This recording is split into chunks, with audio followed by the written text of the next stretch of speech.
why this can be relevant for India, which is a subcontinent, Singapore being so small. Today we are going to see water and wastewater management, and tomorrow we are going to see broader implications of water and wastewater management. So let's see where is Singapore. The screen in the middle is very dark, but you can see, I mean, we have screens also on the sides. So Singapore is a tiny, tiny island. It's a city-state which is located in Southeast Asia. Geologically, it's part of what used to be Malaya. It is a point at the end of Malaysia. Singapore has changed with time, as has each one of our countries, except in this case it's very clear. Singapore has changed in terms of size, population, and also planning, as Dr. Gupta says, planning in 50-year horizon. So I want you to see, take a look at the screen that is next to your left where I am, because the one in the middle is dark. Yes, is it possible? Okay. So we have Singapore in several years. This is from Google Earth, 1973, 1989, 2002, 2009, and 2016. And every time we see that Singapore has increased in terms of size. And there has been planning behind all this. Singapore has grown by reclaiming land. This means that every time it's planning to grow, it has decided what the land is going to be for. And we are going to see that every time there is a reservoir, and there is land use, and there is recreational areas, and there is urban development and industrial development. So let's go back to Singapore in 1965. Singapore became independent in 1965 from Malaysia. At that time, as it happens or just shortly after the independence of many countries, the situation is not very stable, and this was the case with Singapore. Singapore had been, together with Malaysia, a protectorate from the British. Then they became not independent, but they merged. They became independent and merged, and then they separated after 2 years. But Singapore had been depending on water from Malaysia from 1927. Such a small island, it had only some few streams, so it needed water from Malaysia. The relations were always good. They were part of the British, and then they were together. So Singapore took for granted that it would continue receiving water from Malaysia. However, at the time of the independence, Singapore decided that this had to be legalized. The sources of water had to be included in not the sources of water, but the Declaration of Independence includes the agreement between Malaysia and Singapore as to how Singapore would continue receiving water for the next 100 years. And it was in the Declaration of Independence because it had to be a legal instrument. There are agreements with Malaysia. The water is imported from the nearest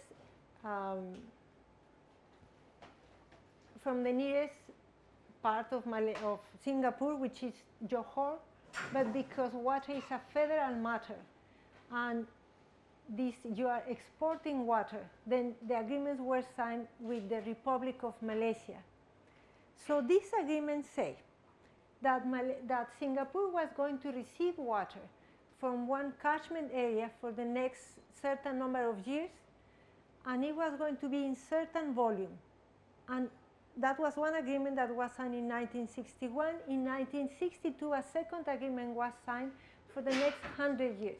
Singapore was going to have the right to withdraw 250 million British gallons per day. And we are going to see what has happened with this amount that Singapore was supposed to be able to withdraw, and how this has changed with time. So we have to keep in mind that every time Singapore has grown, as I said, has been for prosperity, overall development, urban development, industrial development, and water. Water has been a main driver of change and innovation for Singapore because it doesn't have it. because it has depended on an outside source for water. And what Singapore has done, contrary to Hong Kong, that receives water mostly from China, what Singapore has done is to become independent. And all this time it has been developing internal sources and has been producing water in order to be able to depend as little as possible on the outside sources. This is 2018, 50 plus years after the independence of Malaysia, and Singapore still continues importing about 50% of the water that it uses.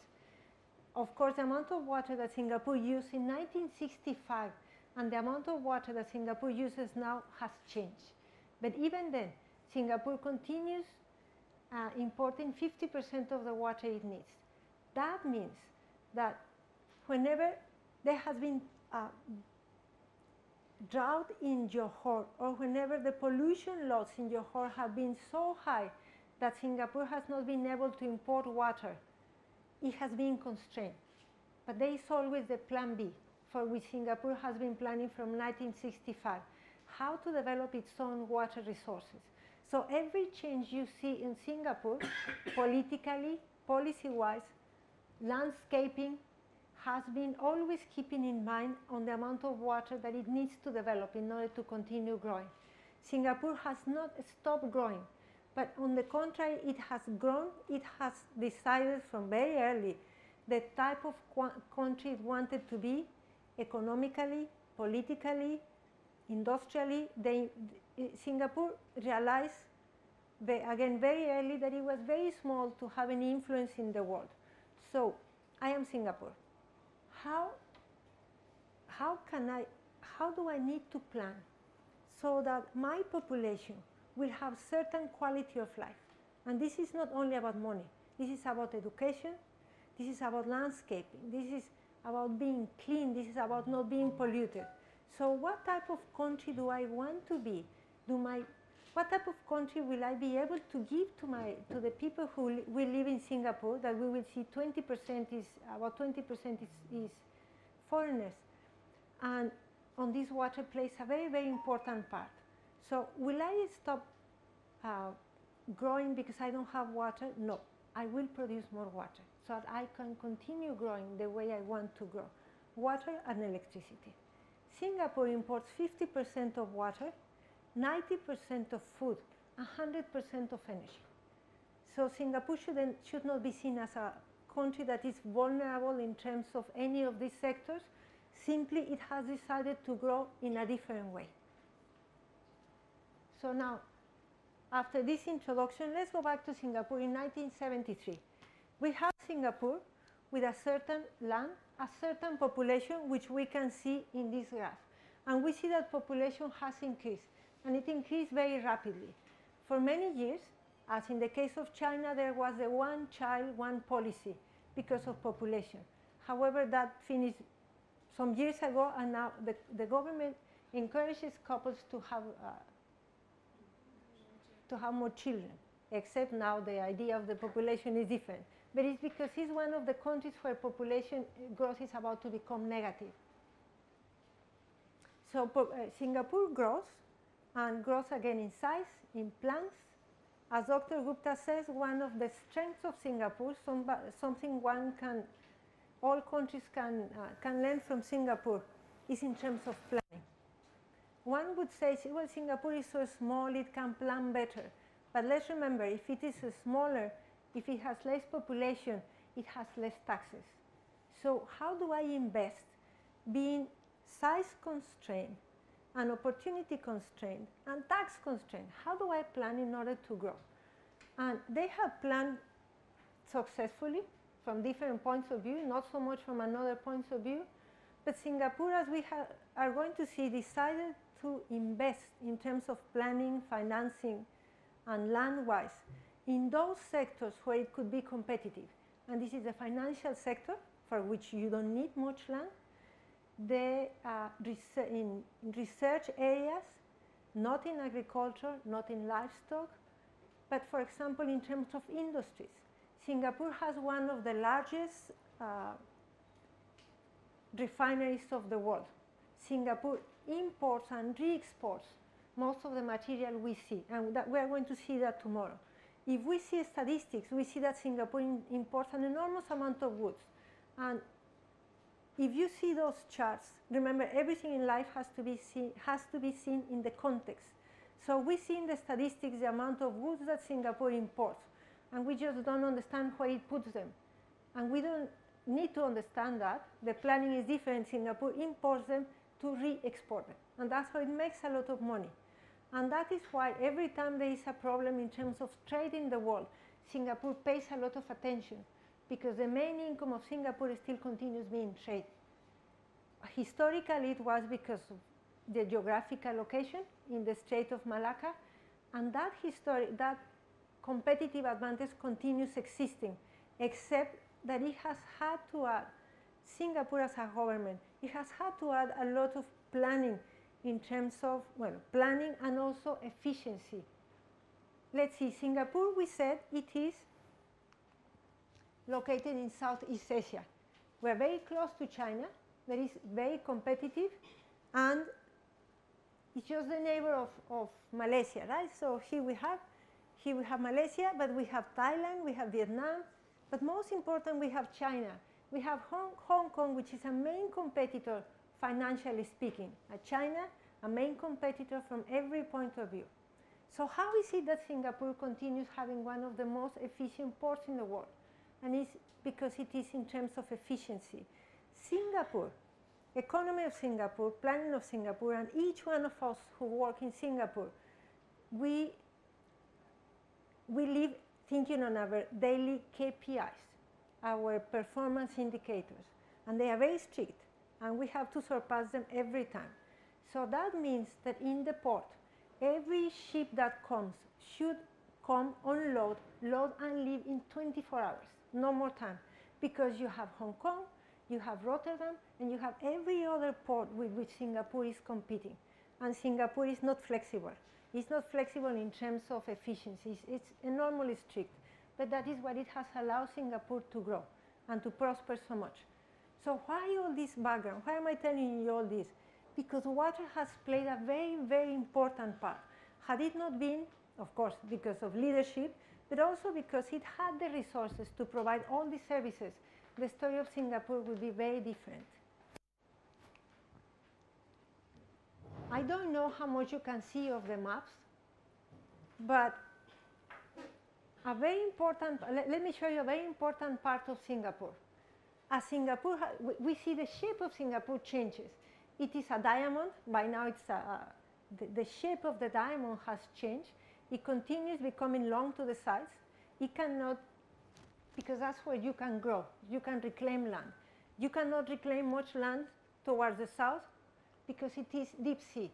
You cannot continue reclaiming much land towards the north because you have the other country. Singapore reclaimed land to the north as much as it could, but then you have a neighbor that also has the right of the international waters. But now between Singapore and Malaysia, there is less than 2 kilometers in the shortest points. In this part that we have here, this small cluster of islands is what later on you can see a big island that has consolidated, and which name is Jurong. Jurong is the industrial area. It has been created. In Singapore, whatever doesn't exist is created. So in Jurong, you have the refineries and you have all the industries, the heavy industries. That part is, for security reasons, is very important. And this is where you have now plans to develop its own desalination plant, its own treatment plant. So it has to be self-sustained. But here's where you have the wealth of Singapore is produced in many ways. Because of the financial sector, because of the wafer industries we are going to talk in a moment, they are located in the northern part of Singapore, and because of Jurong. Jurong is very important. So if we see the number of islands of Singapore, we see that every time they are less, but it's because they are consolidated. And they become land use that we are going to see that is also in the sea, because there is no space for Singapore to throw the garbage. That is what we have in our countries. And then we have Jurong. And we have, again, different clusters of islands, every time for a specific purpose. So by the time we come to 2017, we see that Singapore is a different island from the one in terms of the independence. We don't have here 1965 and 1973. So we have already industrial area. We see, if you see the shape here in Singapore, you see that it's short on the sides. But here it has grown a lot. And this means land, transportation, housing, water, electricity needs, and people. So you have many more people than the ones you had in 1965, in 1973. You want to provide the people with certain services, basic services. As in every city in the world, the first priority is always water quantity. But this changed in the case of Singapore very quickly in terms of water quality. Than in many of our cities, I am from Mexico, this transition cannot be made because we are still lagging in terms of planning, institutional performance, in terms of implementation. But Singapore made that change very quickly. We have the airport. Well, you live in a very big country, so for you it's not a big news that there is another airport, but for Singapore it is. Singapore has 5 small airports, well, 4 small ones, 1 very big one, and the big one is to your right-hand side. This is Changi. Again, this is reclaimed land. Every time there is reclaimed land, you will see it with a different color.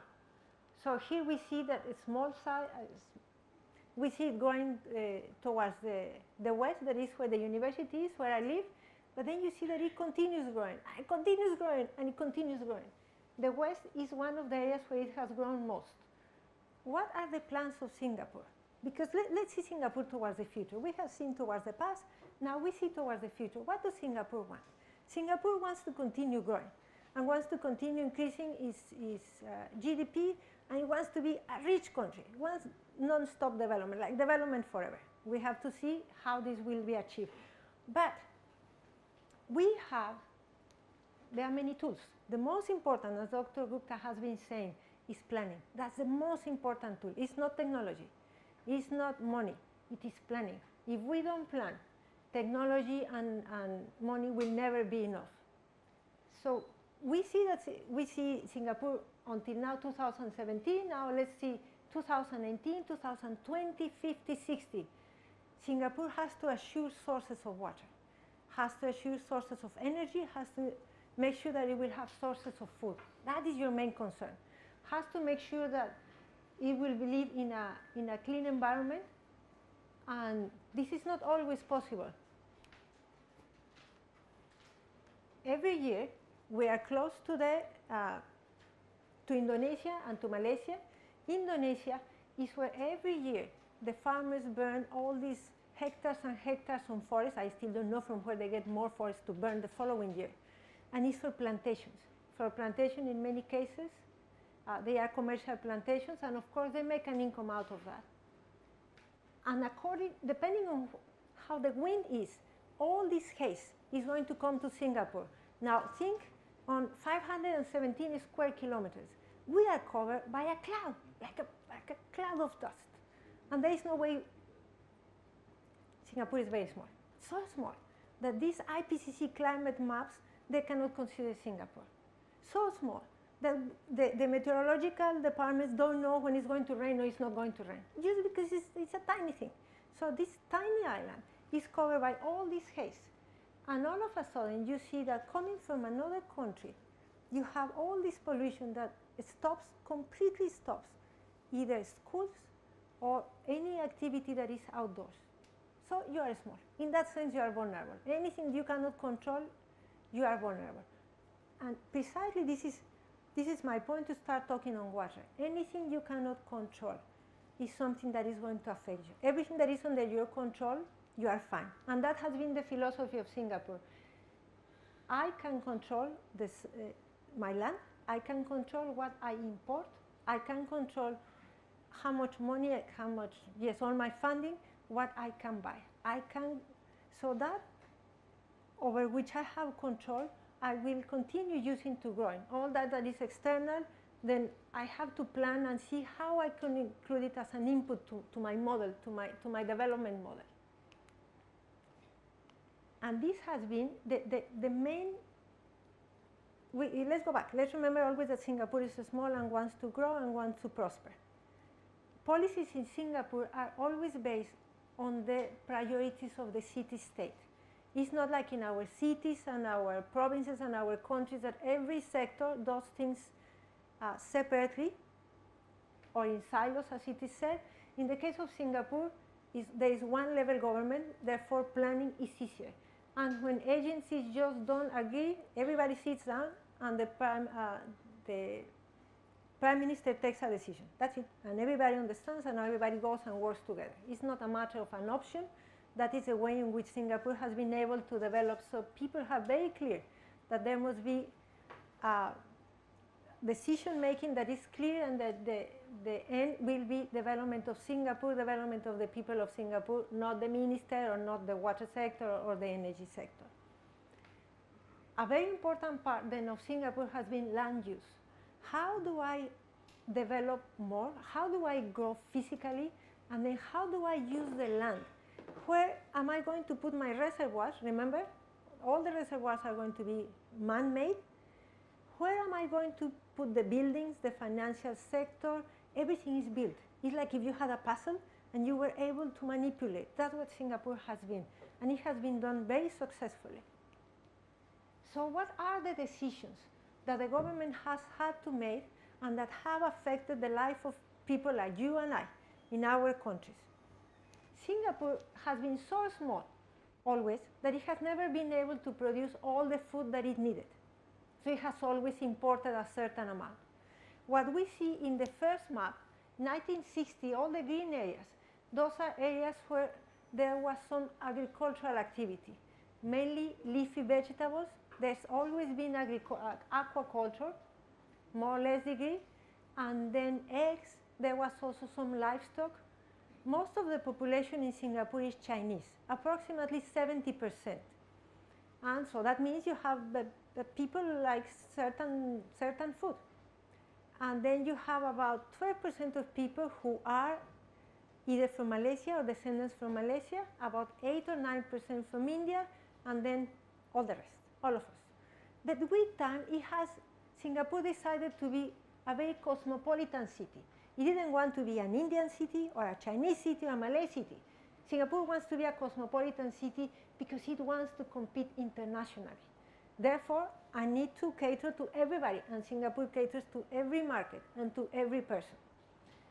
So, what type of food am I going to produce? Well, the food that most of my population likes, again, vegetables, like kind of a standard.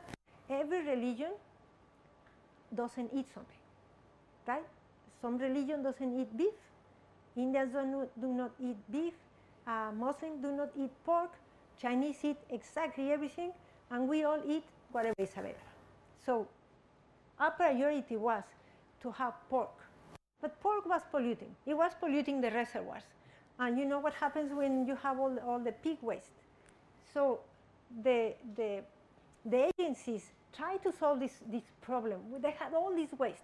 First of all, they had 70% of population who wanted to eat certain food.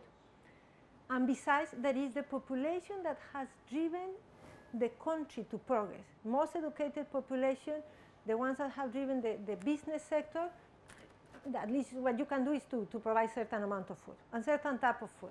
But pollution was a lot. So what happens, if you see, is that the agricultural area started reducing. We can see here you have all these areas that were green at some point, and then 24 years later, they are much less. And now what you see here, and if we saw the map now, we will see that there are certain dots. Now there is only high-tech, very tall buildings that produce salads that the second day have dried up. Yes, very strange, very strange. There must be something there. And something else that disappeared was pork. We cannot produce pork. And we cannot produce it because it's polluting. There are no aquifers, there is no groundwater in Singapore, but it's polluting all our reservoirs and it's polluting the source. So first of all, what the National Water Agency was very much against the production of pork from the beginning, of raising pigs because of pollution. So at the beginning, all the peaks were on this side that I'm pointing, towards this side. And then they were moved far away. They were moved to all this part. So every time you move an economic activity, you displace the people who were there. So you move them to another part, like a rotating clock. And finally, they were phased out. By 1984, the minister said, one of the ministers, the one of economic development, they said, that's it. We have done studies. It's not cost effective to raise pigs. They are going to be phased out. We will add them to the list of food we have to import. We will do it. By now, people know that the government of Singapore delivers. They are out. They clean, and all that land, every time some agricultural activity was phased out, instead of that, you saw either green areas, or you saw better quality housing, or industries, financial sector. So people saw the change very quickly. Whenever you go to Singapore, you are going to see, if you come to the Urban Redevelopment Authority, they have these big master plans. Master plans that were developed in 50 years' time, 20 years, 10 years, 5 years, and then every year. Every plot of land of Singapore has been planned for something. So if you see a green area that is clearly demarcated, you know there will be a building there one day. That's it. It's its fate. They know what they want to develop in every part. But we're going to see how this has changed also with time. At some point, our cities wanted to become urban. And we're going to see tomorrow the plans of China to become an urban country, and what this has brought in terms, again, of industrial development and agricultural development. So today is Singapore. Singapore wanted to become urban, and that comes with a cost. You have less green areas, you have less forest. Let me come back to what I said. You have less forest, but you have more green areas. Because whatever natural forest you get rid of, you plant a lot of trees. Is it the same? No, of course it's not the same. But you still give the people certain quality of life. You still have green areas, and you still have, as they say in Singapore, green corridors and blue corridors. One's by water, and the other one's green areas. In Singapore, there are all these green corridors through which people can either walk or cycle all around the island. And those who have actually followed them, they said that no, it's still not possible because they still have to build some bridges. But in general, the island is now interconnected. So that is what the previous agricultural areas have become: green areas, or residential areas, or commercial areas. Industry.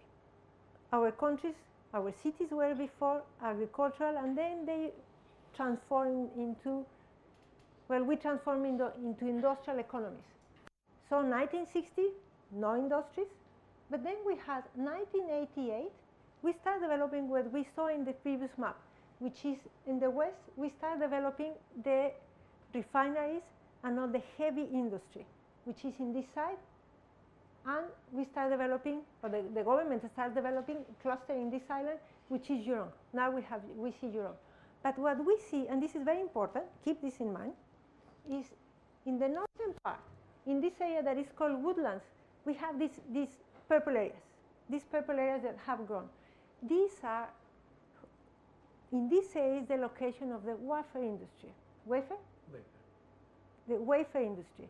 Wafer industry is very important in Singapore because they use recycled wastewater. When Singapore, and we're going to see this, when Singapore started producing the water that it needed to produce in order to be independent from the external source, it decided to go to develop to produce two types of water: desalinated water and recycled wastewater. So all domestic water, 100% of domestic water, is treated to a certain quality.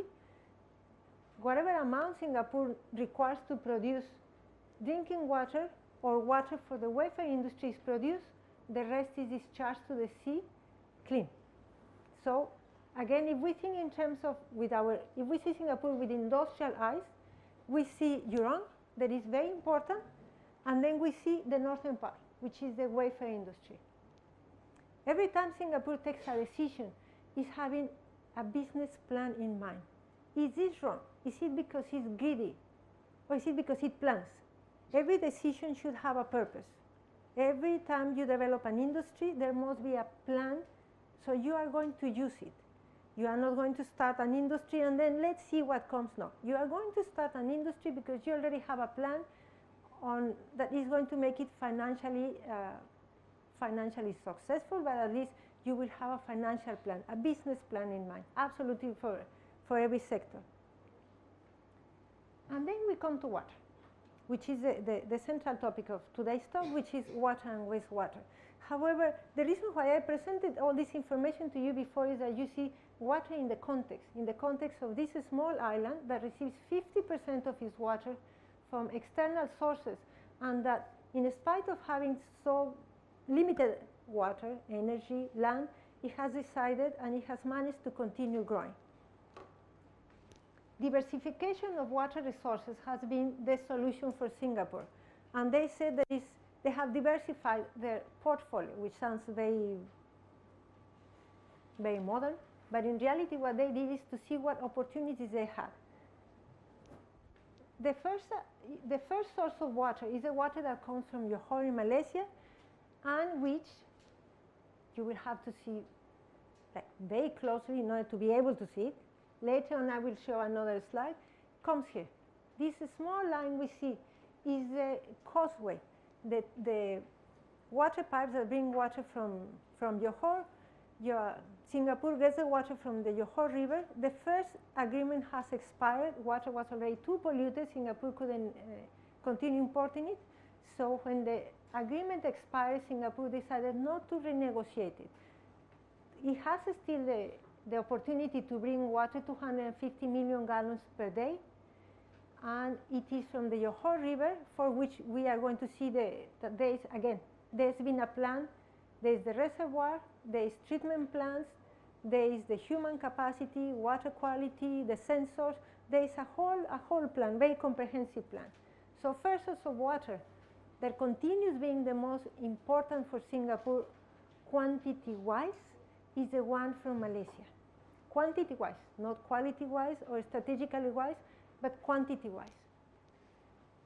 Singapore likes saying that it has 4 taps, like our taps in the house, and they are 4. The imported water, the one that is the result of rainfall, your catchment areas. There are no basins in Singapore, it's too small, everything is catchment areas. And then new water. And we're going to see later on the communication campaign that Singapore established together with the production of, or the recycling of the wastewater, and finally the desalinated water. And then we have also the demand management, which has been the weakest part so far. We are going to see it later on, towards the end. When we talk about water and wastewater, we tend to think on water production, on water supply, on how much water we need for our domestic population, for the industry, for the agricultural sector. We always tend to think in terms of supply. However, we need to think also in terms of demand, because at some point, there will never be enough water, right? And Professor Biswas was mentioning this morning, very big sources of water that are very polluted, as the Ganga, as in Mexico City, where every single river has become a wastewater canal. If we continue demanding, I mean, if we don't control the amount of water that we need, there will never be enough water either in terms of quantity or in terms of quality, because it's like a tap that is open and it will always be flowing. What do we have? What do we hear? Always pricing and non-pricing instruments. And they work in more or less degree, depending on the city or depending on the policies and depending on our politicians. So we have the four taps: imported water, the local catchment, new water, and desalinated water. Today at lunchtime, we were having a very interesting conversation with Dr. Venkatesh and with Dr. Gupta about water and about wastewater and about the impression that people have that water is clean, and we know water is not clean anymore. Every water we drink, I mean every drop of water we drink from any river has been discharged from upstream. And it is treated in more or less degree, and we know in many cases that in the rivers the quality of the water is very bad. So bad that we cannot use it for domestic consumption or for aquaculture or for recreational uses. That's why in all our countries, in our cities, we have norms. And we know that we can use the water for certain use, but not for all of them. So it's not like there is new water. It's not like there is no used water. Water has already been used and reused. But it has been in Singapore, where the government has made very clear that there is no clean water. That is something no government would dare to say. Governments say, oh, we have all this clean water. Well, the water we are drinking is water has been used and reused. There is nothing wrong with it. It's just a normal process. So let's see the imported water. Professor Biswas was saying this morning that he mentioned the example of Canada, that there was this discussion about Canada perhaps having surplus water to at some point export to. I'm going to mention it now, yes. So when we talk about imported water from one province to another, from one city to another, or from one country to another, this is not the only case where there are water transfers. We know that there is a political cost, always, because on the other side, upstreams, in the source of the water, there are populations who also need water. So you as a government, you want to make sure that the water you will export is surplus water, never water that is going to limit the economic or the social activities for the population that where your source of water is. And this is the political cost that both Johor and Singapore have had to pay already for many years. Every time there is a drought in Johor, there are all these arguments in Johor by the people and in the newspapers. Why do we have to export water to Singapore if we need it? Because there is a legal instrument that your government signed so many years ago, and that includes certain point A to B to C. And that agreement says that Singapore will be able to import up to 250 million gallons per day, because at that time the unit was gallons. It has changed to liters, but it doesn't matter. The agreement was signed in gallons, therefore this continues being measured in gallons. 250 million gallons per day, and the treatment capacity, the withdrawal capacity, everything is made to that maximum amount. That way it was very clear between Singapore and Johor. This is the amount of water, maximum water I can withdraw. This is the maximum water I will withdraw. So Dr. Gupta is 250 million gallons per day. And there is a very short causeway. The water is withdrawn, treated, and then it is transferred to Singapore. Singapore has 17 reservoirs, a small one in a separate island, but the rest of the other reservoirs, they all are interconnected. All of them are man-made. There is nothing like it existed there. All of them are man-made, and then they are used. You can regulate the amount of water that there is in there. So the water comes from Johor to a certain one, and then is distributed to all of them. Many times I have been asked, in Singapore, do you get imported water, desalinated water, recycled wastewater? No, we get all water, because all the reservoirs are interconnected. So the water comes then from the river Johor. This is where you see how small is Singapore? This is a small point. And there is the Johor River, which has a very large catchment area that continues being urbanized and continues where agricultural activities continue increasing and where pollution continues increasing. And there is nothing that Singapore can do, because they have control. Do you remember about the control? They have control only at certain point, at the point of the reservoir. They are not in charge, and they don't have any decision-making power in the catchment area. They have only limited amount of land. Whatever is outside of there, of course, is decision of the government of Johor. So you have industrial area where industries discharge whatever in different qualities. You have agricultural areas. We know all the impacts of the non-point sources of pollution. And you have domestic discharges. Domestic discharges where water is treated at different qualities. And all this ends up in the river. They get 250 million gallons per day, and they transfer it to Singapore if there is not a drought. And that's the reason for including, well, this is a very famous causeway. There are the 3 pipes. These 3 pipes were bombarded during the Second World War when Japan invaded Singapore. The Japanese came down the peninsula, and then they took over Malaysia, and then they came to Singapore, and it's so, they didn't give the British time to respond. You have Singapore, which is a diamond, and the British have built, and you will see it when you go to Singapore, a very big canyon looking towards the south, except the Japanese came from the north. So they couldn't do absolutely anything. And the first action of Japan when they came was, of course, they crossed, and as they were crossing, the British saw them, well, they were alerted by the Australians, and then the British decided to bomb the causeway so the Japanese couldn't cross. And they cut themselves out of the water supply. So they surrendered. I mean, they surrendered because they had the Japanese there, but they didn't have a drop of water. First thing that the Japanese did was to repair the causeway, to repair the 3 pipes through which they could bring the water. Water was being transferred from Malaysia through the first agreement signed in 1927.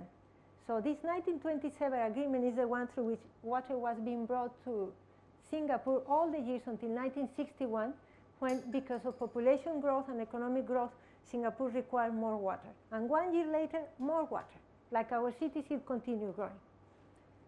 So what has happened in Johor is what has happened in every city in the world. There are droughts, there are floods, and they have an impact in water supply, and they have an impact in the quality of water we receive. So in 2014 and 2015, there was an extended drought in Johor, and this was the intake. This was the view of the intake, and it was empty, basically. This is normally the view, and this was how the intake was. And there was a lot of concern, both in Singapore and in Johor, because both Singapore and Johor take water from the same river. And within this agreement between Johor and Singapore, Singapore sells back water to Malaysia, either raw or treated. So with the drought, Johor knew that Singapore, several things. Singapore wouldn't be able to withdraw 250 million gallons, but Singapore won't be able to withdraw water, treat it, and sell it back because there was no water. So everybody was worried. What was the difference between Singapore and Johor? In Singapore, the city-state have been developing, you remember the other sources of water, the recycling water and the desalinated water, and they have clean reservoirs. They have a backup plan. And we never suffered because of lack of water. There was no water rationing. We read in the newspaper that, look, there is a drought in Johor.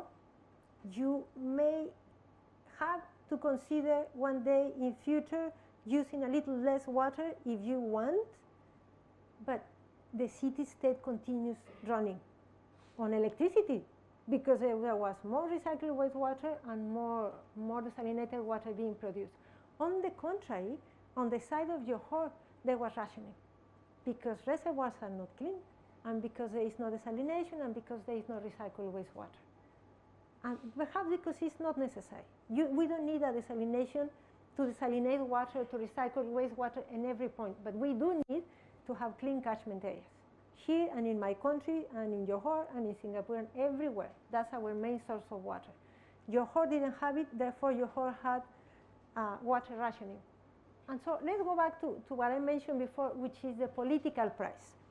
So what happened? That this is in the newspaper. This is our main media, Channel News Asia, and every day they were telling us that there was less water.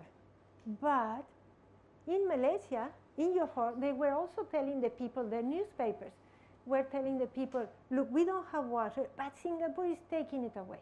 So there is this policy and political balance that every city, region, province, country has to establish when water is transferred from another source, from another catchment area. And there was a question, there has been the question in Singapore for a long time.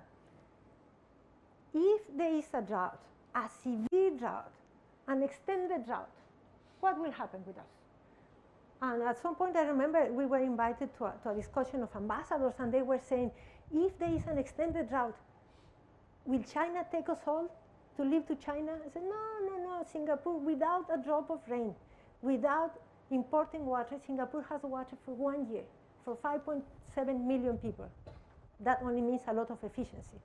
They didn't mention if there would be rationing, though, but they say we would be fine. So there is in the mind of all of us all this climate change. You remember what we have been hearing from IPCC and Mr. Trump that denies it, and everybody that says, no, it is true, and the European political leaders crossing the Atlantic trying to convince Mr. Trump not to leave the agreements. But we all are worried because there may actually be changes in climate that may not be something temporary, but that may be something permanent. And we will have to learn to live in a different way compared to the way we have been living until now.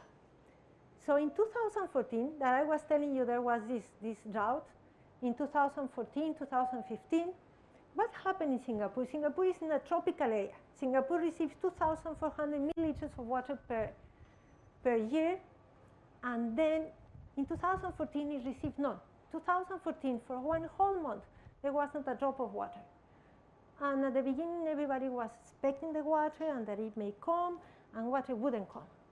And then there are studies, remember there are studies everywhere, and in the United States they are very good. They document every single event that happens in the world, and then they publish. And then we have these publications, which you all, because that's how I got it from the internet, we can have free access to it. It's a special supplement to the Bulletin of the American Meteorological Society.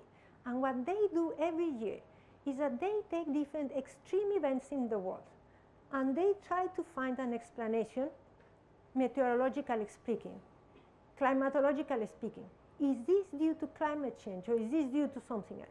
In most of the cases, they have found that no, this is not climate change yet. But in many cases, it may be indicating a trend. In other cases, no, completely normal. So what did they find in Singapore? This is a publication, 2014, the publication that studied Singapore. So what do we have? The records say in 2005, there were 40 days with less precipitation. January is the wettest rain. I have to tell you that last year it started raining in November, and it has not stopped raining yet. So we're very happy in Singapore. Our concern is if the opposite will be during summer, but we don't know. But okay, so in 2005, there were 40 days without rain, 2009, 42 days, and in 2014, there were 62 days. And then it was the longest and the driest, not only in Singapore. Remember, Singapore is a tiny island, but in the region. And there were not only, there were another drought, but there were, as tomorrow showed to you, in the case of Jakarta, there were very severe floods. So what is happening is that with these extreme events, we have to learn. We have to learn, as Professor Biswas will certainly tell you, we have to learn. We have to forget things that we learned, and we have to learn new ones. And one of them is, how are we going to manage water supply? How are we going to manage wastewater, water quality with extreme events? Because we know all this has an impact in our sources of water. So we have here the 2014, and I want you to pay attention to this. This is very important. It may be a small thing, but it shows how things are done in Singapore. If you see the title, is the 2014 record dry spell. In Singapore, there are no droughts. There are dry spells. In Singapore, there is no recycled wastewater. In Singapore, there is new water. In Singapore, we don't have wastewater treatment plants. In Singapore, we have reclamation plants. This means in Singapore, there is a very comprehensive communication strategy on how to deliver the message. So you people, you population, has to be sure that the Public Utilities Board's National Water Agency, I am efficient, and they are very efficient. And you have to be sure that I will deliver all the water that we need whenever it's needed with the quality it's needed, which is true. Therefore, you don't have to worry about the small things like droughts. floods, recycled water, or any vocabulary that may bring a doubt to your mind, right? So in Singapore, all the vocabulary has a positive connotation. We don't have problems in Singapore. We are fine. And this is the way communication is. It's always positive, always, always encouraging. So much that we don't have droughts, so much that we didn't have a drought. We only had a dry spell. Dry spells happen in Singapore. So what do we have? There were 15 days of consecutive rains, 15 consecutive rains days with less than 1 millimeter of water, when it was normally the wettest part of the year. And the 62 days between 13 January and 15 March. And what we have in blue dots is the dry spells. Dry spells, in Singapore there are 2 monsoons, and this is one of them. And the fact that there wasn't rain during those days really worried everybody. But again, we know there is an institution that is in charge. But what was it found in this story? This has nothing to do with Singapore. This has nothing to do with the very efficient Public Utilities Board, the National Water Agency. These are studies. And what they found is that there is no evidence that this is because of climate change yet. But Singapore, or you or I, being a small island with limited options, you are not going to sit down until it is actually climate change. You have to speed up research and development and construction of treatment plants, construction of desalination plants, work on environmental management. So after this dry spell, a very comprehensive strategy on water was developed. There are now, we have 2 desalination plants, 100 million gallons per day. 1 more is being opened in June this year, and 2 more are planned in the next 3 years.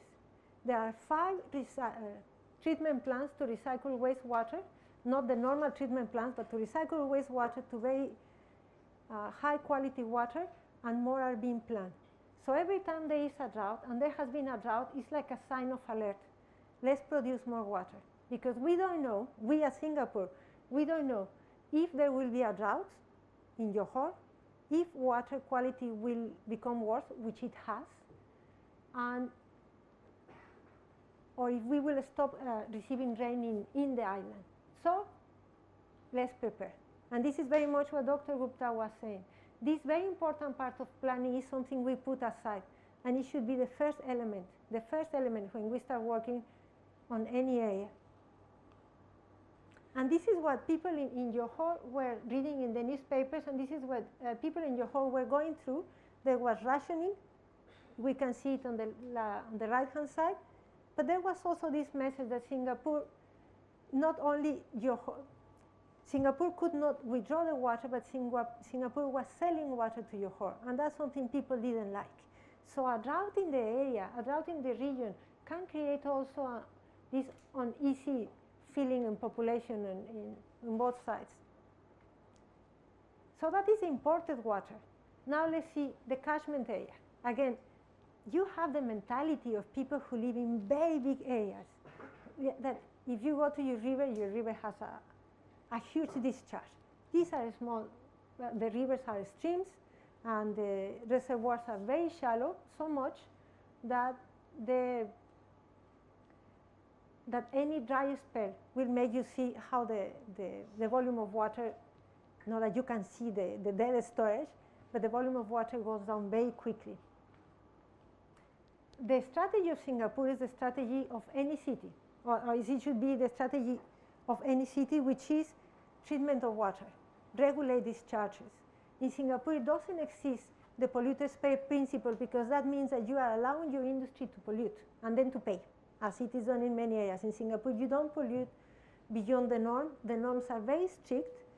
The recycled wastewater, it doesn't have specific parameters like in the case of Singapore. The parameters are drinking water. That's what you want to have. You always want to have drinking water, or water that has a quality of water that you can drink. So in Singapore, there is a very, very big, there are many drains, more than 5,000 kilometers of drains, and what it is done is that the water is collected. That's what it is. Singapore device, I like very much this. Singapore says that they collect every drop of rain, which is, you cannot always collect every drop of rain. But what it has done is that it has, let me see, no. In the center of Singapore is the protected area, the pristine area. It is here, where you see these areas in blue, where we have the 3 biggest reservoirs. No activity, no development activity has been allowed there, except for the zoo. And it was a fight with the previous prime minister. He said no zoo because it's going to pollute the water. But they assured him, and they have kept the word, that the reservoirs wouldn't be polluted. So this area is called protected catchment area because there is no development activity. The rest of Singapore is unprotected. Unprotected because there are industries, housing, shops. So what Singapore does, it has the dual system, one to collect the rainwater and the other one for the wastewater. And the drains are very good. You have a drain every 3 meters, every 2 meters. And the purpose is, one, because the island got flooded all the time. So what they are trying to avoid is that there is any flood, but also to collect all the rainwater. And all the rainwater goes to the reservoir. Very little water goes to the sea. I mean, the one that rains outside of Singapore. But otherwise, all the water gets into the reservoirs. Is it enough? And no, it's not enough. It's not enough, and that's the reason why there are desalination plants and why they are the reclamation plants. But what you see here is the areas in which the reservoirs, remember there are no basins, in which the reservoirs have been divided for planning purposes. You have the reservoirs towards the west, and in each one of them, there are certain economic activities. So the National Water Agency knows what type of pollutants can expect from every place. And whenever there has been a discharge, they manage to find it very quickly and to stop it and then find the industry or find the sector that is polluting. Now I want you to pay attention to this part. Today you are paying attention to many things. This part that is small for you, but remember, don't use your mentality of people from India in a vast country, in a subcontinent. You have to adjust your mentality to a small place like Singapore. Now, this small part which is here, this one didn't exist some years ago. Most of these parts of Singapore didn't exist some years ago. And that part is called Marina. Marina is very important because it is the most urbanized reservoir, and because it increased the catchment area, that catchment area to 11,000 hectares. Again, don't think like from this country, think like from a small country. Now, in this place, in Marina, that didn't exist before, we are going to see, before the land was all the way here only. So here's where we have the beach road that used to be the beach many years ago. We have the Singapore River. And we're going to see how this landscape, how this area has changed. Singapore River would be a stream for you, a tiny stream. It's 3.2 kilometers. But it's important because at all times when Singapore was established, all the trade would come through the Singapore River, which means that all the settlements were established on the sides of the Singapore River, and therefore there was a lot of pollution. Until Singapore developed, or until there was technology in the world to take the port out, and then the area was clean, and now it is a very urbanized area. But just remember where it is. That didn't exist, and it has brought a lot of prosperity to Singapore. This is the Marina Reservoir, of course. All this area didn't exist. This area, this is the barrage. All this area was desalinated water. Now it is fresh water. Fresh water, and also an area for recreational activities. And here, on the left-hand side, we have McRitchie Reservoir.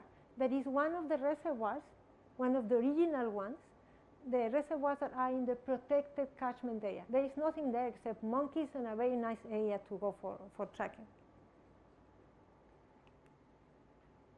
Now we come to the most important source of water for Singapore. Remember, the most important source of water for Singapore in terms of quantity is Johor.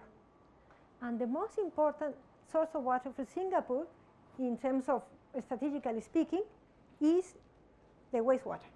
So Singapore realized that they didn't have enough water. So what do? We use the water that we already have, which is the wastewater, domestic wastewater. And this is, CNN was in Singapore. And they interviewed Professor Biswas, and they interviewed lots of people and didn't understand anything, didn't understand the value of having one additional resource of water. So that is the way it was presented, as drinking sewage. So what we have in front of us, what we can see is the membranes, and what we see to the right-hand side is the small bottles of water that are distributed during the public events. Now, what is important on this?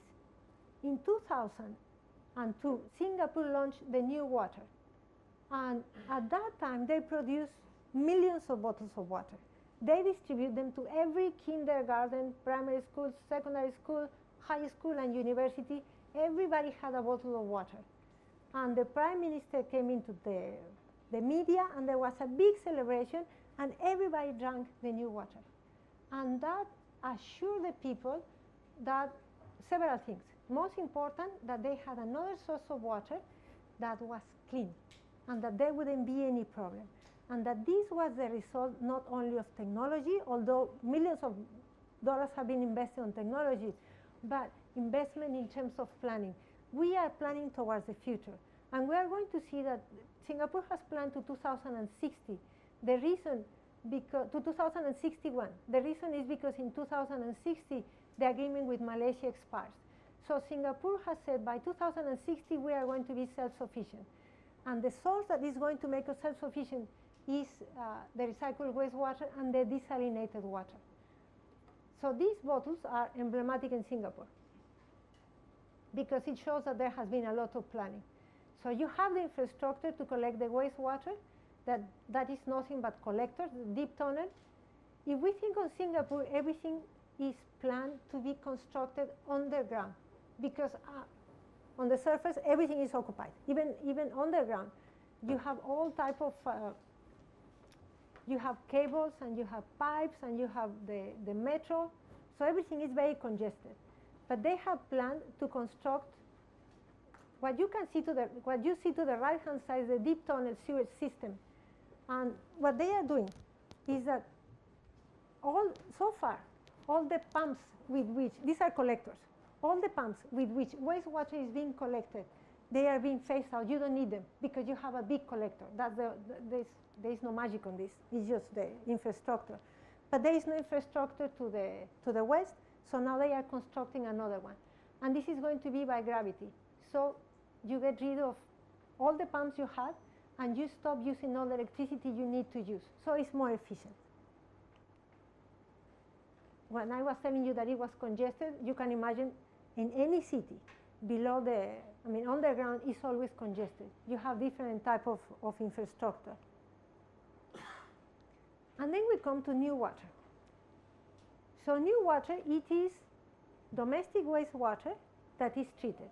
It goes to the wastewater treatment plants known as reclamation plants, and whatever amount that Singapore needs, that PUB needs, that one is treated through membranes, and we are going to see the process until it comes out with a very, very good quality.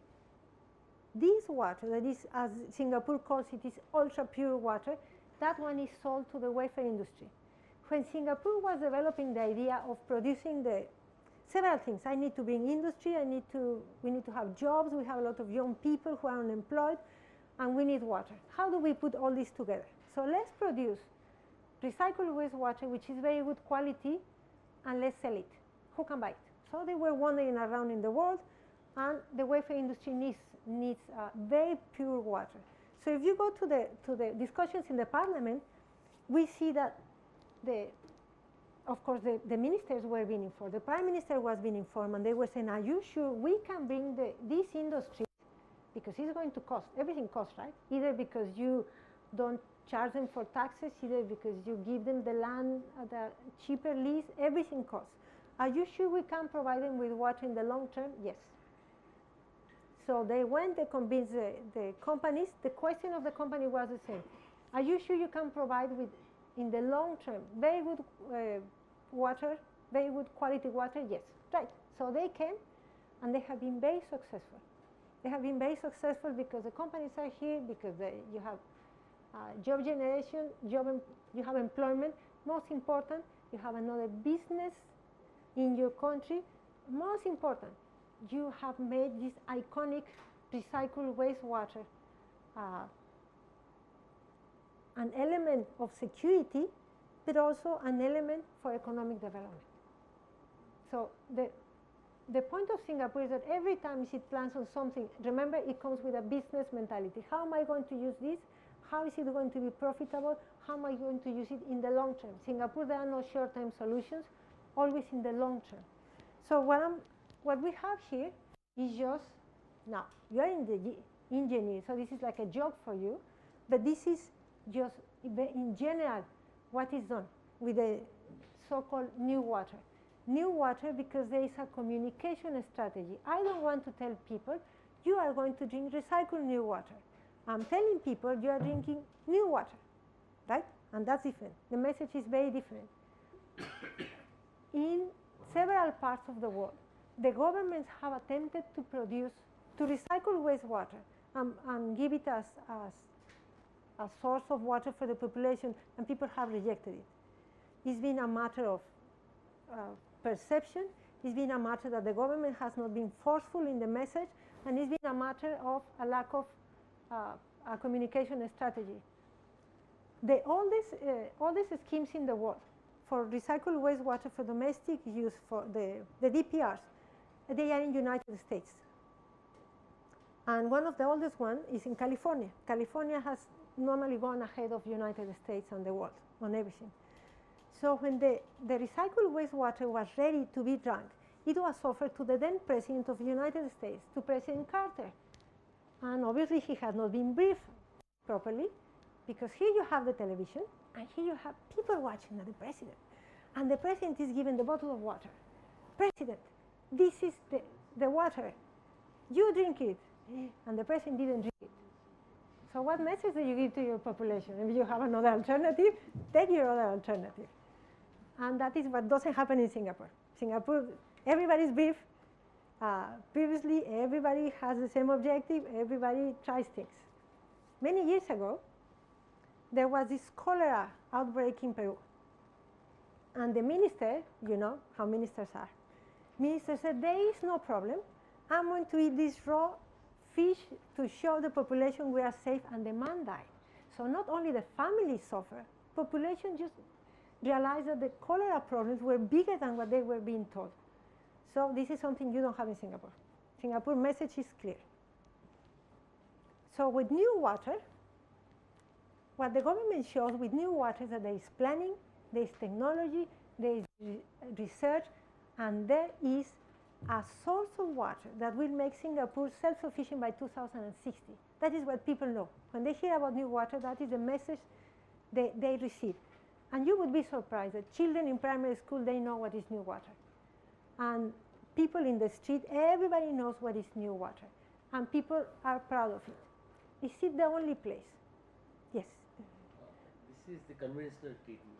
Yes. Water, conventional treatment. Yes. Followed by microfiltration. Exactly, exactly. What is the overall cost per kiloliter? We don't know. No, we don't know.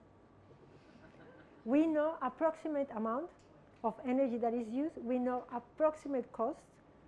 And the truth is that we don't know. They are not sharing? There is not. No. I'm afraid I'm not able to answer to that question. Okay. But it's because it's not known. There are certain things in Singapore which information are not available. No. The 2060 plan is not available to the public. It is confidential. Because if it is known to the public, there's a lot of speculation, land speculation, other things can come up. So a lot of things we know, but they're given to us with a clear understanding it is for our own use, but not to be disclosed to the public. So we have, before we get that information, we have to sign a declaration that anything we receive, unless that information is in the public domain, we cannot disclose it to anybody. Not even, we can't write papers, we can't give lectures, nothing. That's because they trust us and give us the information so that we understand and we can give them help. This similar approach is in RCA, which I was talking, they have similar treatment processes. After the conventional, then they have microfiltration, they have RO, and then they have the disinfection. And after that, they have compared the water quality is better than the municipal drinking water supply. And that's what's happening, is better quality. Is absolutely fine. And what No happened, bacterial contamination. exactly, and what Dr. Gupta is saying is very relevant, because once the water is treated to such purity, it has no salts, it's something we wouldn't, for health reasons, we shouldn't be drinking. This is pumped into the reservoirs, so that it is blended. And then it's pumped to the different users. Exactly, nobody drinks directly from there. Because it's not meant to be drunk, it's to be sold, and the rest of the water goes to the reservoirs. I'm sorry, I was forgetting the challenges. The challenges is perceptions. What I was mentioning before about United States, my example of populations that have rejected to drink the recycled wastewater. A very, very famous case in Australia, in Queensland, that is the Tomoomba case, is the name of a city where people just say, we don't have water. Well, you government go and produce it from wherever. We don't want it. But then this is different, for example, from the city of Bentu, which is the capital in Namibia. Namibia has been producing recycled wastewater for direct potable use, DPR, from 1968. And people have never questioned it. Now, is it because they are in a desert? Is it because people trust the utility? Is it because nobody has got sick? And people are proud of that. And when you talk to somebody from Bentu, and the topic of the DPR comes out, people say, yes, that is the way we go ahead. And the water utility is very pleasantly surprised, because they say the people are proud, contrary to many other places where people just reject it. They say no. And this water, as Dr. Gupta says, is cleaner than, I'm afraid, water in rivers in your country and my country. So this is cleaner. So when somebody complains, I say, well, we would be better drinking this water than the water we drink. But the main challenge is public perception, because it doesn't matter how many millions of dollars you have invested on research, on communication, on infrastructure.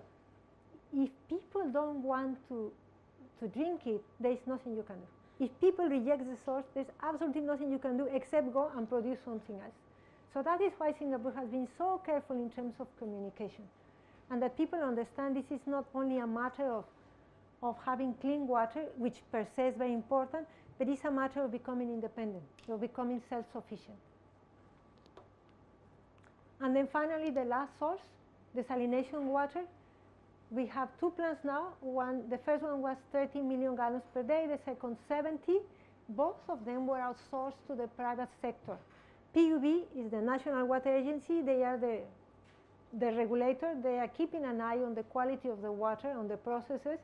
But the third desalination plant, also 30 million gallons per day, they are running it. This is a PUB plant. They also want to be in charge of the third plant. And two more plants are planned already. And we're going to see where they are.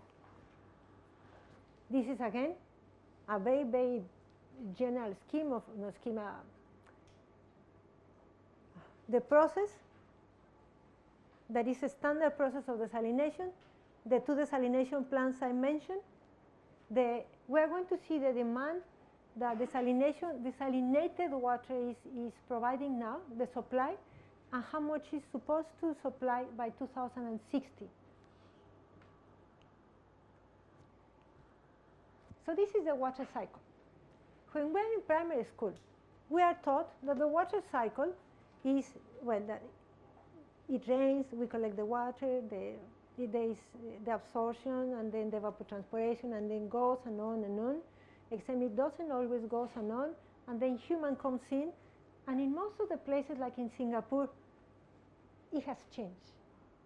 So our water cycle now includes production of water, includes the wastewater, includes pollution, includes many elements which are the artificial, the man-made elements that didn't exist before. In the case of Singapore, this is like a test. You should know by now, right? The imported water, the water from the catchment areas, the new water, and the desalinated water. And we just see that each one of them play a very important part for development of Singapore, each one of them. And if we didn't have one, then that would only mean that there would be so much more pressure on one of the other sources. So the dispose the concentrate back in the ocean? Yes. Yes, it is incinerated. So part of this new water, that they will put it into drain reservoirs. No, And part they will supply to Rationing Agriculture. it goes to three different parts, Dr. Gupta. One, it is sold to the welfare industry. Second, to the reservoir. The amount of water that you don't need is discharged to the sea. But that is the minimum, because it's very expensive to produce it. So normally it would go to the welfare and to the reservoirs.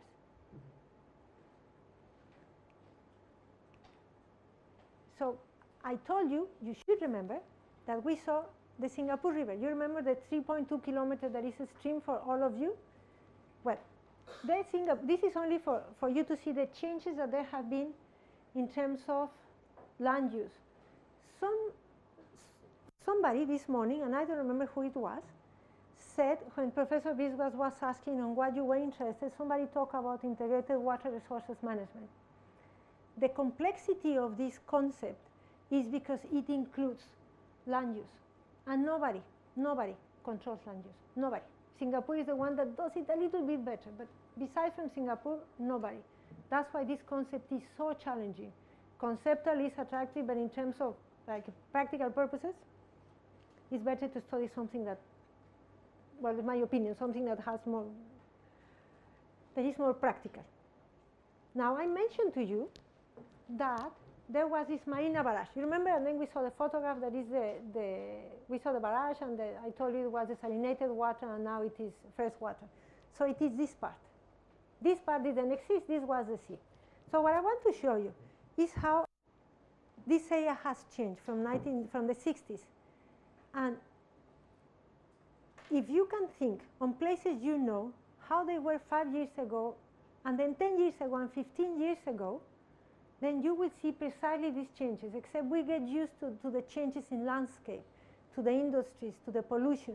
But if we stop and think, then we see how each one of these developments has had an impact on water, on everything else, but on water. So let's see.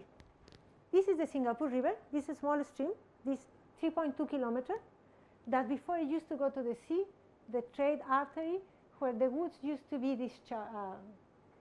The wood would come from the big ships, they will come in the small ships, and then where the economic life of Singapore was, it was on the side of the Singapore River. This is what it is now. This is from Google Maps this morning. So this is Singapore River in 1966. We have the development, and we see it here towards the left, and this is the sea. And we have several points that are our landmarks, and that we are going to see that later on, they become just part of the landscape. They are not part of the sea anymore. So this is 1966, and this is the river. You see, here is the river. Here is where we have what they used to be, Chinatown mainly, that everything was relocated in the 80s. There was the redevelopment of Singapore. But this is the Singapore River. And then in 1975, only 9 years later, we see that all this land, this is not sea, all this land has been reclaimed. 2 our landmarks are already part of the surface. They are land, they are not sea anymore. But here's our sea, right? Don't forget, I'm sorry, this is our Singapore River, don't forget where it is. 1984, much more land has been reclaimed. This is 1975, remember, this part is land, except photographs were not in color yet. That's why this is in black and white. We have it in 1984, and we see that all this is land. You see, all this part is land. Here's our river, but all this part is already land, and this part is land. So we are enclosing the sea. 1995, we have color. Where is the Singapore River? Here's the Singapore River, but all this is land. You see, all this that was sea is land, and also this part. This is land. So now we have only a small part. 2007. I don't have to tell you. Most of it has been urbanized. Most of it is built area, and here we have the river.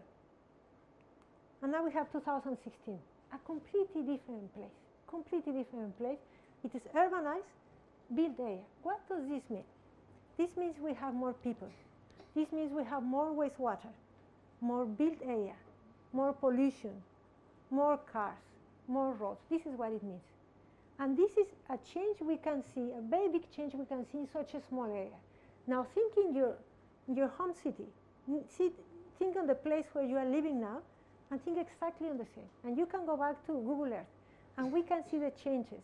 Every change in terms of built area, in terms of population growth, industrial development, commercial activities will have an impact on water, on electricity, on pollution, and on air quality. Each one of our activities. That is why there are all these arguments calling the attention of the people that all these changes are man-made. This is what we are making. Now the difference of Singapore is that they have controlled the discharges, and that they have controlled land use, and that they have tried to keep the air quality to a certain level, except in the west where you have all the industries. And this is, you remember our water cycle. Well, the water cycle will have to be adapted to areas where you have much more population, which are density of population in Singapore doesn't compare with density of population of this city, so I won't even mention it.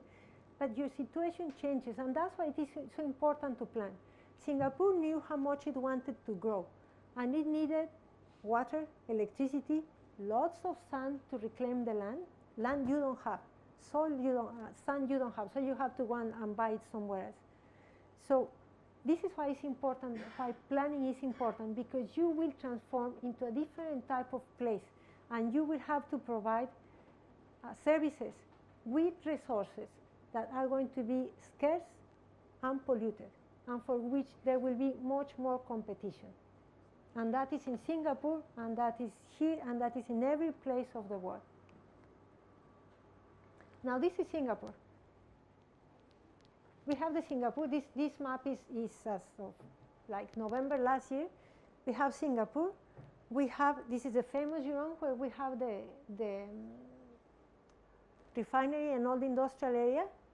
And we can see, you can count the 17 reservoirs, including this small one in the island on the right-hand side. We have, in this area, which is darker, we have the protected reservoirs, where there are no economic activities or development activities. The rest of the island, where there are all economic activities, and then we can see, or we cannot see, but this implies that there are drains all over to collect water.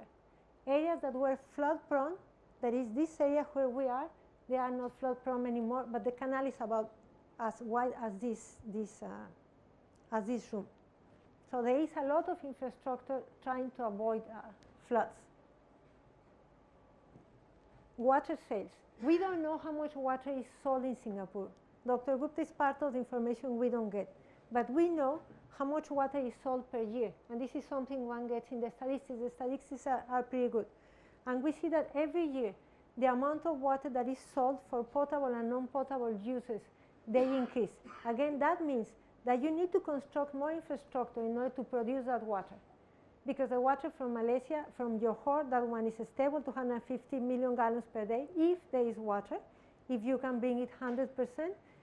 The rest, it depends on the rain and the other two sources. That is the ones you are producing, which is the recycled wastewater, new water, and the desalinated water. We have an inventory, we have a list of plants that already exist and the ones that are going to be produced. The concern of Singapore, of course, is to have a reliable source of energy all throughout, because you need to have energy to run as it happens everywhere else, you need energy in order to run the island.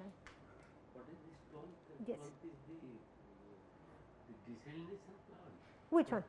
12th one? Jurong Industrial Water Works. The two desalination, one of the desalination plants is going to be in Jurong. Here it is. The desalination plants are the ones that are in blue. Okay. The brown ones are the ones that are the wastewater plants and new water plants. And there is going to be one in Jurong. But it's so full by now that they have asked industries to come forward and say which one of them would want to build a desalination plant in their premises. Where they At the moment, they have around 450 MGD. What is the total? approximately, yes. And we're going to see how it is divided, how it is used. But this is very much the water So portfolio of future, they have Singapore. mentioned that 2-3 new plants are coming up. There are, So this is because Let me of see. increased demand. yes, 2-3 more. but because plants they are planning to 2060, exactly. Yeah. Mhm. And then we come to the water demand. So you have a city that continues growing, more industries, more shops, more people. Now we're 5.7 million people. And so how do you manage the demand? Pricing and non-pricing? Pricing, the price of water has not, we know that price is a very sensitive issue. Politicians don't like increasing it because we don't like paying for water. We like using it, but we don't like paying for it. So in Singapore, the price of water had not increased from the year 2000. It was increased by what? 15%? 15% last year, 15%. 15% last year, 2017, 15% this year. And people definitely didn't like it. So your other measure, if it is not pricing instrument, What is the yes, final rate now? Per kiloliter? it varies depending on this, whether you are domestic or non-domestic sector. Domestic. And it is, Dr. Gupta, in the case of water, for domestic purposes, and this is interesting, people are charged from there is no certain volume of water that is got for free. From point 1, you start paying the water. You have from 0 to 20 and then 20 to 40. Most of the population fall in the first one. But in the industries, you do have, people are more penalized than industries to use water, to use more water. And the objective is to keep industries in Singapore. What the government of Singapore wants to, an industry will not stay only because of water. But the government of Singapore doesn't want to increase the amount, the price. It also increased, but the domestic sector is more penalized. Even though we consume about 45% of the amount of water, the industry consumes much more. I'm sorry, but what I wanted to show you here is the water demand in Singapore is basically controlled by the water agency, because they know people don't save water, don't switch off the light, people litter, so okay. Since people are not very concerned about the environment, then I'm going to be in charge. So what they have done in Singapore is that there is regulation for the taps, for the shower heads, for all these fittings in the buildings. Most of the housing in Singapore is public, which means that the water utility puts all this retrofitting, and they know, and every place, every premise is metered. So there is quite a bit of control, at least for them to know how much water you are using. And whatever they can improve in terms of efficiency, they do it. So what we see here, this is start from the 1990s.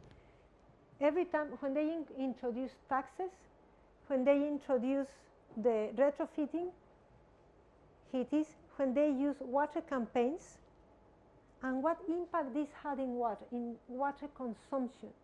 And what the water utility has realized throughout time is that all these campaigns and all these efficiency instruments or efficiency measures have had an impact in less water use, but what has been most effective has been increasing water pricing. So it has been a combination of pricing and non-pricing, but a lot of efficiency measures.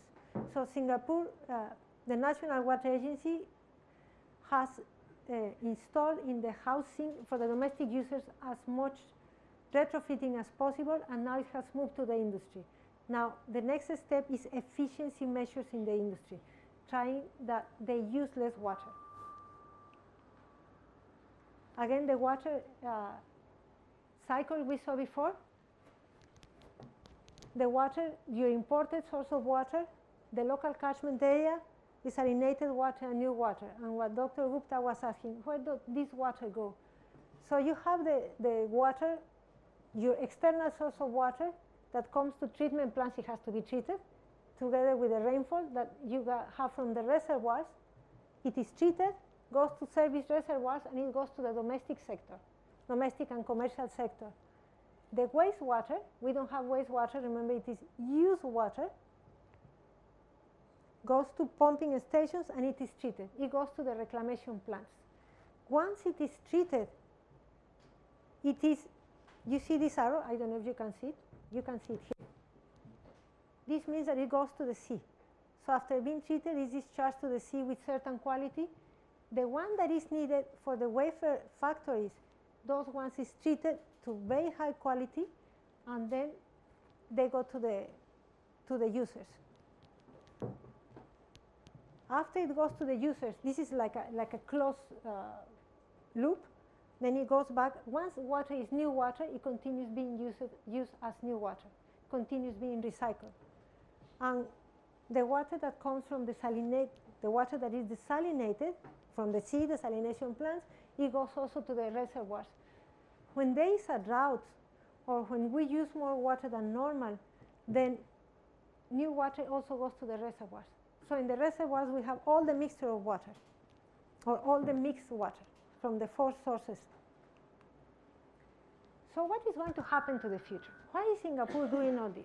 And remember, we always have to remember it is doing it because it is efficient, because it wants to plan to the future, but more important, because of scarcity. It knows that the agreement with Malaysia is going to expire in 2061. So plans for water have to be, Singapore will be, or will try to be self-sufficient by 2060, because who knows what will happen in 2061. Perhaps the drought will be such that there won't be point to, your neighbor will not want to renew the agreement because they need the water. Perhaps population will be such that they will need the water. Perhaps pollution will be such you will not want to import. So you plan, and you plan to be self-sufficient. So at present, this is what Dr. Gupta was asking. How much is the production? This 2016 is very much the same amount now, about 430 million gallons per day. The use by domestic and non-domestic sector is about the same. The industrial sector uses a little bit more. But if you see to 2061, it's like if there were no efficiency measures. More than double the amount of water. The industrial sector, because Singapore is planning to bring every time more industries, will use most of the water, about 70% of the water. That's why they are so interested now to include efficiency measures, because you will have most of the industries using most of your water. And we have them here in terms of numbers and in terms of percentages. But what is the most important thing of all this? All this, what is important, if you see the small map of Singapore at the top, is that this is all you have. This is all you have in order to provide double amount of water by 2060. More millions of people and more users and more industries control more pollution. And plan thinking that there will be a climate change and there will be extreme events. And that's all you have, 517 square kilometers, because Singapore cannot continue reclaiming land ad infinitum because there are physical limits. So how is it going to look to Singapore in 2061? Double the amount of water that it needs, 0% of your 50% of water now that you have at present, which means this 50%, you have to produce it. You have to produce it, for which you need more investment in research and development. You need more facilities. You need more people who are prepared. You need lots of energy, and you need the latest technology. That's what you need. So that's what Singapore is looking towards the future. We will have to produce the water, so what do we need? First investment, surprisingly for me as a Mexican, is on research and development. So Singapore always says that they innovate a lot, and they do. They do innovate a lot. But it's because they They know how much they need ideas. So if any of you goes there, and because all of you are very smart, all of you will get a job doing very interesting things. There is so much innovation. And it's not technology, because technology is the same technology that exists and we cannot use, right? Technology can be used when you have a system, when you have plan, when you have infrastructure, when you have land use planning, when you have human resources. That's when you can use technology. Before that, it's not useful. So they say that they promote innovation, and they do all the time. And I always say that it's because of their blue development, because that's all they have. And so they always say that they plan in the long term. Again, what Dr. Gupta said, planning should be in the long term. Planning for tomorrow doesn't work. That short term doesn't work. And there is a lot of investment also in terms of management. When we talk about innovation, remember, it's not always technology. There is innovation in planning, dare to plan, innovation in management, innovation in human resources, innovation in finances. There is a lot of innovation. And the investment now in Singapore is how to produce more water with less energy. Now the concern is on energy. And there is a lot of research on trying to simulate what nature does. We know that there are the mangroves that can be in saline water and can be in water which salinity varies. So Singapore says, what about if I have a membrane that can respond to different salinities? Or what about if I can develop systems that are like the fishes that move from brackish water to fresh water? So can I do that? And there is a lot of investment in that type of technology, but a lot. So what type of processes can we develop? How much can we go, how close can we go to nature in order to be able to use less energy? My priority is to produce water. That won't change. But can I produce it in a way that is less energy intensive? So the concern has changed from water to energy. But remember, all this is driven by scarcity. There was water scarcity, now there is water, there is energy scarcity. It's expensive. And then you depend on countries that sell it at different prices, or again, you get into policies and politics. So it's better that your processes are more efficient. And then we have, well, of course, the diversification of water resources. People, we want to make sure that we will have always water that is of certain quality, and that we will have the amount of water that we need. Whether we have a water tank, whether we have a groundwater, but we as people, we want to have water, and so the shops and so the industries, we need reliable amount of water. And then the government comes with 20 bad excuses. The result is the same. Development stops, and it stops in many places. And so that is what Singapore wants to avoid. That development is a stop for something, as they see it, as simple as water. And for that, they are investing a lot. And another concern that I mentioned before is climate change. It's such a small system, it's so stressed that if you put one more element, it can break the system. And that would be an extended drought. Singapore is not prepared for an extended drought. If India is India being so big, if there is an extended drought in some place, water can be brought by tanks, people can move. There are options. In Singapore, I guess we will all have to go and move somewhere else, because the system doesn't give us flexibility. And after this, after having planned Singapore to have land, to have businesses, to have water, and to have energy, they say, now I want to live better. And so what does it mean, living better? That means being in a place which is less polluted, being in a place which is cleaner. Why do we get used to being places that are dirty? But we get used, perhaps because that's the environment where we are, but we get used. The Singapore says, no, I don't want you to get used to that. So I'm going to work towards better quality of life. And then they came, with all this terminology that is invented internationally. So it is, we're going to be a livable city. Right. So in order to be a livable city, we are going to consider several principles, some of them that are not very clear, but we will see one by one. So we are going to plan for the long term. We are going to enhance diversity. Singapore has several religions, people from different backgrounds, and they want to live in peace. And we want to be inclusive. We want to live in places that are closer to nature. You see, we all like living in cities, but we all like to live in cities that are green. And why not? But that means that we also have to pay attention to nature and take care of it. It has to be affordable. We want to have, and why not, public spaces. We want to have green transport. Now, this green transport is just less polluting transportation, right? We want that our density of population doesn't asphyxiate our population. We want to make use of spaces so that they are safer. And again, innovation and non-conventional solutions. And non-conventional solutions means anything that comes to your mind that can be good and can be profitable. And we want to work public sector and private sector, and we want people to step in. And in order to do that, you see, I want to have a livable city.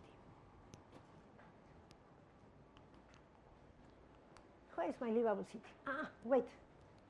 I miss my livable city.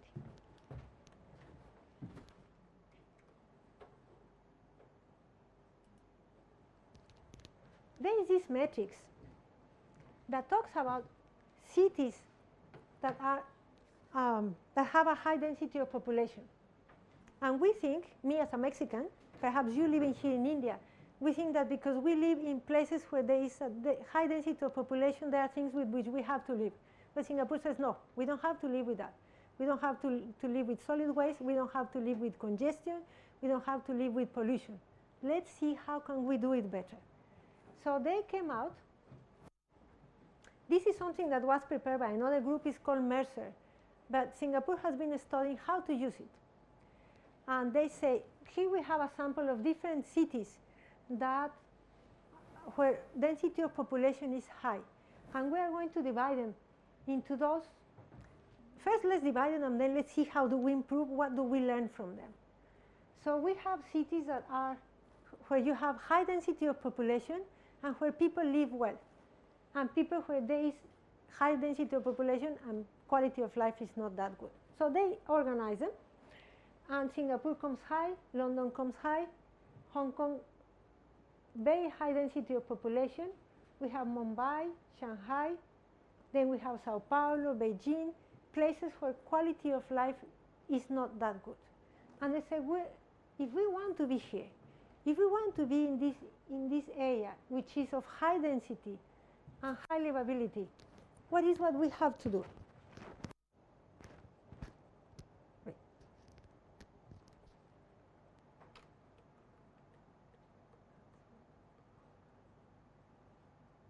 So this is what Singapore considers. They say, first of all, we are located, here's where we are located, in a tropical area, which gives us certain advantages and certain disadvantages. The advantage is the temperature, the rainfall, right? Disadvantages, we are tiny. So let's see what we do with that. What else do we have? We have certain size. You have the map on the left-hand side. How much can we grow? And they continue growing just whatever they can grow. Every time they grow, there is an estuarine reservoir. Every time there will be more reservoirs. And how many more people can live in Singapore? So this is livable. In 1980s, Singapore had planned or had considered that it could grow to 10 million people using every island. In 2011, the government prepared a white paper of population where they explained that population would grow to a certain million of people, and it backfired. People didn't like it. And that was clearly expressed in the elections that year. People said it's too congested, we want to have quality of life. So message, you have to develop economically without those amount of people. But that's what we have. And now this is the interesting part. I want you to see these maps. So Singapore has a high density of population. Most of it is buildings, although towards the east there is still housing. So only 92 square kilometers are built area, only 92 square kilometers.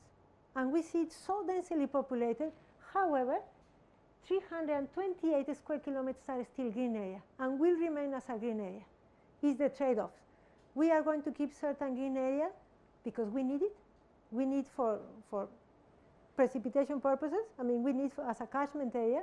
But there's been the understanding that people cannot live in places that are so densely populated and that are only concrete. This is quality of life.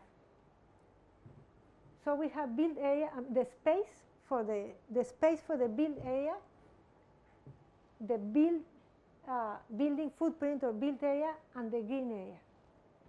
So this is what Singapore considers as, there it is, as a livable place.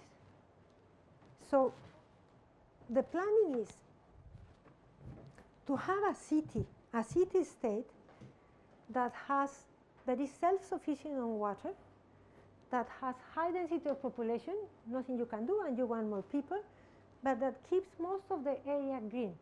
And that is where planning comes. Now, would we be able to reproduce that in any of our cities? And that would be a question mark because it depends on the city. Always, remember, always depends on the context. But what I wanted to show you with this is that water and wastewater management have to be considered always within this very specific context. In this case, a tropical area, an island, but an island where the leaders have been very, very innovative and very foresighted. We have places where there is more land, more water, and we still cannot get clean water. So whenever we talk about water and wastewater, the byproduct of our human activities, remember that we can use every resource can be used, or everything can be seen as a resource, and that is what Singapore has done. But again, is this something that we can do somewhere else that is not Singapore? And what can we learn from this? What can we learn from Singapore that can be useful to us in India? Okay, now, it's your turn. What can we learn from here? Come on, all of you are smart. I can see it in your eyes. What do we learn from Singapore? Tell us. Importance of planning. Right, importance of planning. Use of wastewater. The use of wastewater. Importance of terminology. Right. Terminology for Exactly. because it cultivates the mind from the toddler stage. You have said something very important. It cultivates. It goes beyond the message itself. It is also part of this planning in the long term. That is very, very important. I'm going to use it in my presentations. I like the way you said that. Yes. So what else? What else can we learn? What else can we use in this vast subcontinent which is India? Decentralizing the resources, like not depending on one source. And this is very important. In the world, there are a lot of arguments that supply systems should be centralized or should be decentralized. No, nothing should be or shouldn't be. It depends. It depends where you are. In many places, one needs decentralized systems. In many places, what you need is a centralized system because of the geography or because of the decision making. So this means we have to keep the options open. That decision making has to be, how is it said? Top to bottom or bottom up? Right, thank you. Just get rid of all that. It shouldn't be in any specific way. All those are instruments. And the instruments are used according to your context. The planning, the terminology, the resources, they are used according to the context. What else? What else can we learn from this? Or what else you saw that absolutely cannot be used? You are from here, so you know. What else cannot be used at all?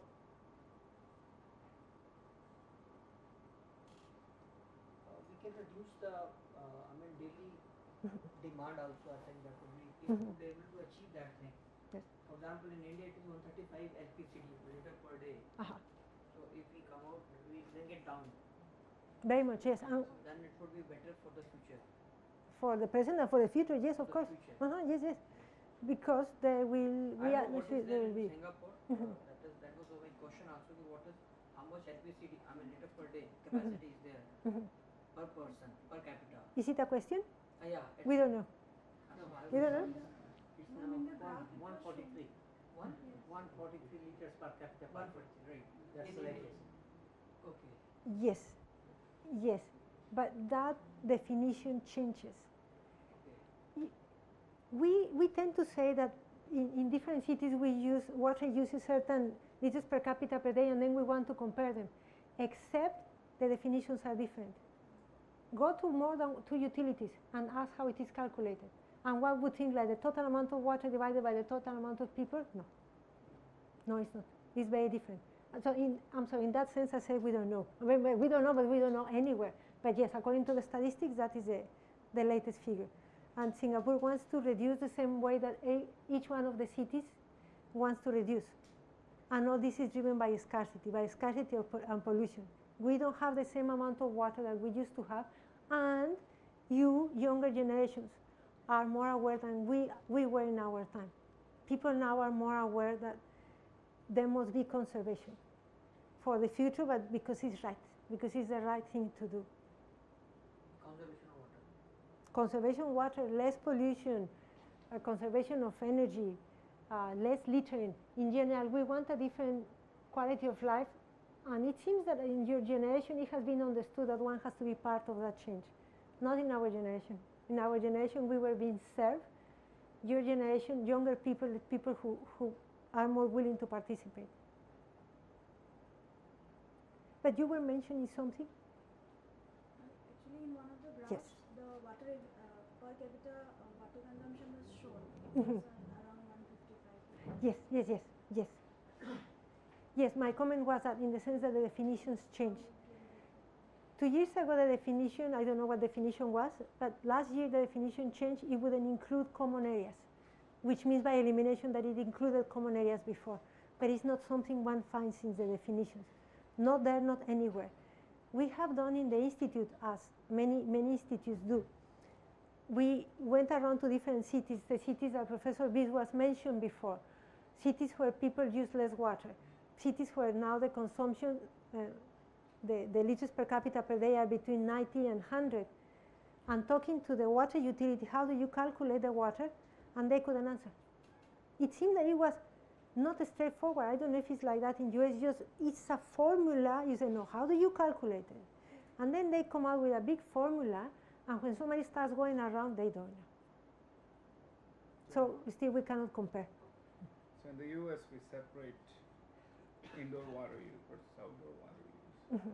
Because the outdoor water use is about twice the amount of indoor water use in the US because of we all have big landscapes and Singapore probably doesn't have any of that. Yes, no, not much, yes. So that's a big push in the US is to reduce the outdoor consumption. Because you can't do much with indoor consumption. People still need to bathe or use water for whatever purposes. There's very little to be gained, but in the US, a lot is to be gained in terms of how we use water for watering our lawns, or washing cars, or things like that. So, but we don't meter them separately. So there are some places that are starting to meter indoor and outdoor use separately, and basically telling not to use outdoor water, cut down the water use like an outdoor water. And this is that Dr. Venkatesh has said is very important. Something that of which there is very little in Singapore, with the big droughts. The droughts we have read about or seen in the news, for example, the California drought, that I will also be mentioning tomorrow, or the millennium drought in certain parts of Australia. The reason why it's very easy to reduce the water consumption is because the outdoor uses are reduced. In Singapore, you have almost no outdoor use. So here, in this case, it's more difficult to reduce the amount of water because it's directly by the user. It won't be outdoors, it will be indoors. So what does Singapore do for the solid waste? How does it manage It incinerates, and it waste, has an island which is somewhere here, which is Pulau Semakau, and that's another piece of engineering. At some point in the history of Singapore, the solid waste, from solid waste of construction to the incinerated material of the treatment plants, it was disposed, but there is no land.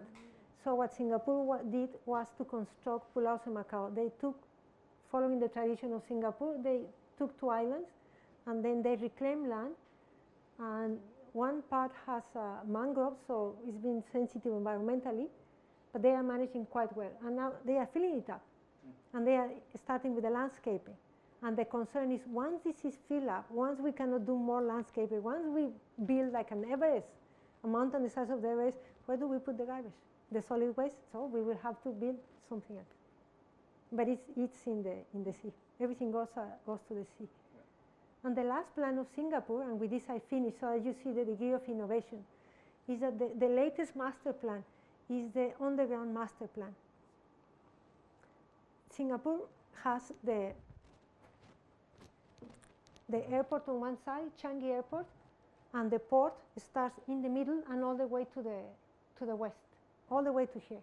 So what Singapore is going to do is that it's going to move the port to the west, the airport remains in the east, the port to the west, and they are going to free all this area for more development. Every time the development is the most cost-effective development dollar-wise.